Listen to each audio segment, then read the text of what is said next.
বলছি অত বেশি কিছু রান্না করতে হবে না, ওই তো খাসির মাংস, মুরগির মাংস, মাছ।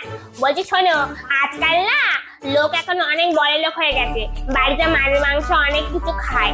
তার থেকে তুমি এক কাজ করো, ওই বাড়ির পেছনে ডোবা থেকে এরম শাক তুলবে, শুশনি শাক ভাজা করবে আর কচুর ঝোল করবে, ঠিক আছে?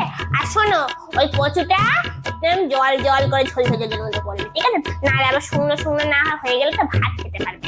কিন্তু ওই কচুর ঝোলকে যদি আপনার দাদার গলা খুলে যায়? আমার দাদা আসছে, আমার দাদা এখোকা শিগগিরই খাসির মাংস নিয়ে আয়, এরম বড় বড় চিংড়ি নিয়ে আয়, আমি মালাইকারি করবো। এটা কি হলো?